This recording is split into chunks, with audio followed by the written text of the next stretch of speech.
السلام عليكم ورحمة الله. نحمده ونصلي على رسوله الكريم أما بعد.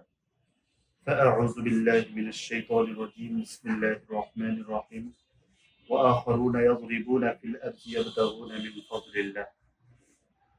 وقال رسول الله صلى الله عليه وسلم: المسلم من سلم المسلمون من لسانه ويده، أو كما قال عليه الصلاة والسلام. সম্মানিত উপস্থিতি, আল্লাহ রাব্বুল আলামিনের শুকর আমরা সর্বপ্রথম ধন্যবাদ জানাই।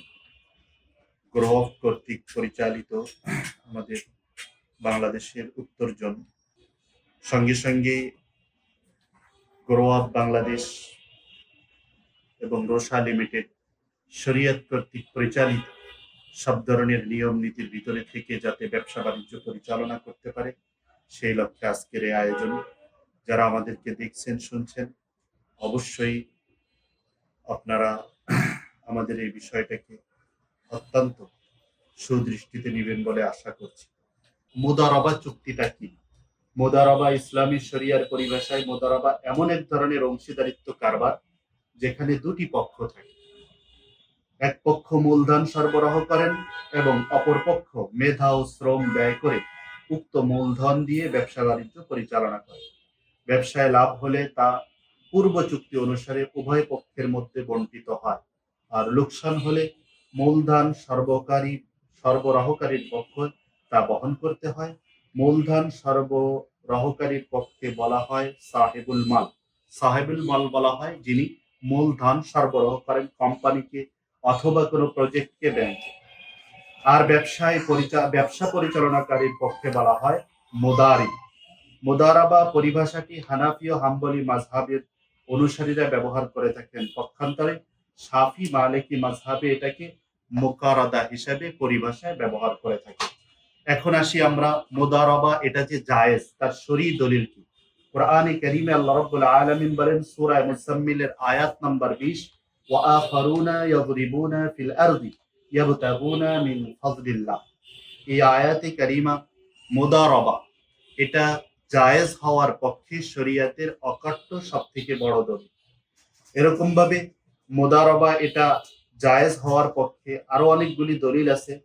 যেরকম মুদারাবা হচ্ছে মুনাফার ক্ষেত্রে এমন অংশদারিত্ব যেখানে এক পক্ষ মূলধনের মালিক মূলধন যোগান দেয় এবং অপর পক্ষ উদ্যোক্তা শ্রম দেয়।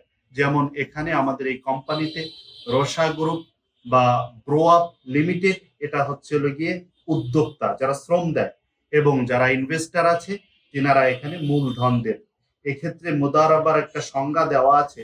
মুদারাবা পদ্ধতিতে বিনিয়োগ প্রদান ও গ্রহণের ক্ষেত্রে ব্যাংক ও গ্রাহককে বিভিন্ন শরঈ নীতি মেনে চলতে হয়। আল মুজারাবাতু শিরকাতুন ফিত তারিজি বিমালিন মিন জানিবি রব্বুল মাল ওয়া আমালিন মিন জানিবিন আখার আল মুজারাবা। মুদারাবা বৈধ হওয়ার আরেকটা দলিল কোরআনে কারীমের আয়াত থেকে আমরা পেশ করেছি। রাসূল করিম সাল্লাল্লাহু আলাইহি ওয়াসাল্লামের একখানা হাদিস আছে। জাহেলি যুগে মুদারাবা করার প্রচলন ছিল। উদাহরণস্বরূপ বলা যায়, রাসূলুল্লাহ সাল্লাল্লাহু আলাইহি ওয়াসাল্লাম মুদারাবার ভিত্তিতে খাদিজা রাদিয়াল্লাহু তাআলা আনহা এর নিকট থেকে অর্থ নিয়ে সিরিয়া গমন করতেন। এটা নবুয়ত লাভের পূর্বের ঘটনা। রাসূল সাল্লাল্লাহু আলাইহি ওয়াসাল্লাম এর জীবদ্দশায় মুসলমানগণ এ ধরনের কারবার করতেন। ইমামে বাইহাকি সংকলিত হাদিস গ্রন্থে আব্দুল্লাহ ইবনে আব্বাস রাদিয়াল্লাহু তাআলা আনহু থেকে বর্ণিত আছে যে তিনি ইবনে আব্বাস কাউকে মুদারাবার ভিত্তিতে অর্থ প্রদান করলে মুদারিবের উপর শর্ত আরোপ করতেন যে তার মালামাল নিয়ে মুদারিব সমুদ্র পথে যাতায়াত করতে পারবেন না। এরূপ করলে তিনি দায়ী থাকবেন। ইবনে আব্বাস রাদিয়াল্লাহু তাআলা আনহু কর্তৃক এরূপ শর্ত করার বিষয়টি রাসূল সাল্লাল্লাহু আলাইহি ওয়াসাল্লামকে জানানো হলে তিনি তা বৈধ বলে ঘোষণা দেন। এই হাদিসটি মুদারাবা জায়েজ হওয়ার পক্ষে বড় একটি দলিল। এই হাদিসটি আসছে ইমাম আলাউদ্দিন আবু বকর ইবনে মাসউদ আল কাসানি আল হানাফি বাদায়ুস সানায়ে কিতাবের ভিতরে আনছেন। 5 এবং 6 নম্বর খণ্ড, দারুল কিতাব আল আরাবি, বৈরুত, লেবানন থেকে এটা প্রকাশিত। মোটামুটি মোটা দাগে আমরা মুদারাবা জায়েজ হওয়ার ক্ষেত্রে কোরআন ও হাদিস থেকে সংগৃহীত দলিল পেশ করলাম।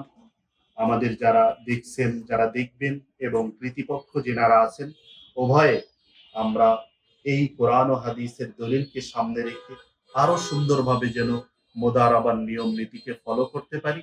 আলহামদুলিল্লাহ, এ পর্যায়ে আমরা মোরাবাহা সম্পর্কে সংক্ষিপ্ত আলোচনা করব। মুরাবাহা আসলে এটা কি? মুরাবাহা এটা বাইউন এর একটি প্রকার, অর্থাৎ ক্রয় বিক্রয়। ফিকহের পরিভাষায় মুবাদালাতু মালিন বিমালিন আলা ওয়াজিহিন মাখসুসিন, বিশেষ পদ্ধতিতে দ্রব্যর বিনিময়ে দ্রব্য বিনিময় করা, এটাই মুরাবাহা। মুরাবাহার সংজ্ঞা: বাইয়ে মুরাবাহা বলতে একটি ক্রয় বিক্রয় পদ্ধতি। ইসলামী ব্যাংক সমূহে অনুশীলিত হওয়ার কারণে পরিভাষাটি অধিক পরিচিতি লাভ করেছে। এটি ইসলামী ব্যাংকের উদ্ভাবিত কোনো নতুন পদ্ধতি না, বরঞ্চ পূর্ববর্তী ফিকহার যত কিতাব আছে প্রায় 1000 বছর থেকে পরিচালিত সকল কিতাবের মধ্যে এই পরিভাষাগুলো বিদ্যমান। এমনকি আমাদের আরবি যে সকল ইউনিভার্সিটি আছে, মাদারেস আছে, সেই সব জায়গার ভিতরে একখানা কিতাব পড়ানো হয়, আল হেদায়া। এই কিতাবের ভিতরে মুরাবাহার একটা সংজ্ঞা দেওয়া আছে। সংজ্ঞাটা এরকম: বাইউ সিলআতিন বিমিসলিস সামান আল্লাযী ইশতারাহা বিহি আল বায়ি মা জিয়াদাতি রিবিহিন মা'লুমিন মুত্তাফিক আলাইহি। ওরকম ভাবে মুরাবাহার ক্ষেত্রে আরেকটি দলিল নকলু মা মালাকাতু বিল আকদিল আউয়ালি বিস সামানিল আউয়ালি মা জিয়াদাতি রিবিহি। এগুলি মুরাবাহা বৈধ হওয়ার ক্ষেত্রে শরীয়তে সংগ্রহীত দলিল।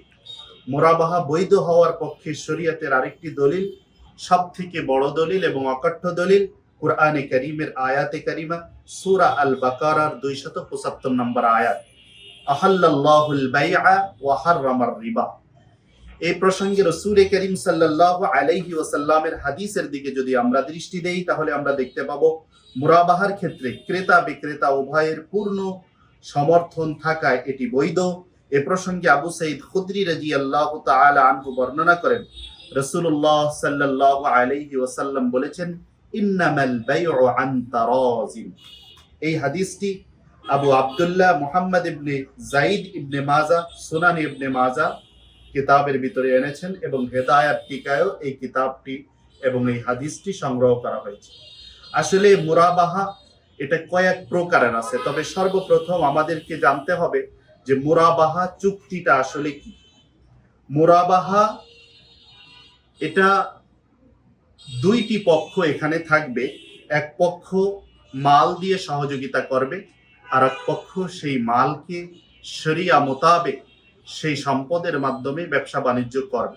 এবং এই ব্যবসাটি হবে এই পদ্ধতিতে যে যে পণ্যটি আমি ক্রয় করলাম, উদাহরণস্বরূপ এই পণ্যটি ক্রয় করার পরে সম্মত একটি অর্থ এখানে যোগ করে, অর্থাৎ লভ্যাংশ যোগ করে এটাকে আবার দ্বিতীয় পার্টির কাছে অথবা যারা ক্রেতা আছে তাদের কাছে বিক্রি করা। মাঝখান থেকে যেই অর্থটি উপার্জিত হলো এটাই মুরাবাহার প্রফিট বা লভ্যাংশ, এটা গ্রহণ করা, ভাগাভাগি করে নেওয়া, চাই সেটা সাহেবুল মালের পক্ষতে হোক বা যে প্রতিষ্ঠানে বিনিয়োগ করেছে তার পক্ষতে হোক, সকল ক্ষেত্রে ইসলামী সারা শরিয়াত এবং শর্ত মোতাবেক এটা জায়েজ, অকট্ট দলিল দ্বারা প্রমাণিত। পুরা বিশ্বের ভিতরে বিশেষ করে ইকতিসাদুল ইসলামী বা ইসলামী ব্যাংকিং বা এই রূপে যারা ব্যবসা বাণিজ্য করেন মুরাবাহাটাকেই ফলো করেন। আপনারাও দোয়া করবেন আমরা যেন এই প্রতিষ্ঠান থেকে আরো সুন্দরভাবে মুরাবাহাকে শরিয়া সম্মতভাবে মানুষের দোরগোড়ায় পর্যন্ত পৌঁছে দিতে পারি। আল্লাহ রাব্বুল আলামিন আমাদের সকলকে তৌফিক দান করুক। ওয়া আখির দাওয়ানা আলহামদুলিল্লাহি রাব্বিল আলামিন। পরিশেষে আরেকটি কথা, যদি আমরা আমাদের বলা কওয়ার ভিতরে কোম্পানি চলার ক্ষেত্রে যদি বিশেষ করে ইসলামী ইকতিসাদের সঙ্গে যে সকল ওলামা ইকরাম জড়িত, ওনারা যদি আমাদের কোনো ভুলভ্রান্তি দৃষ্টিগোচর করেন এবং আমাদেরকে আরো সুপরামর্শ দেন, আমরা ইনশাআল্লাহ তেনাদের প্রতি কৃতজ্ঞ থাকবো।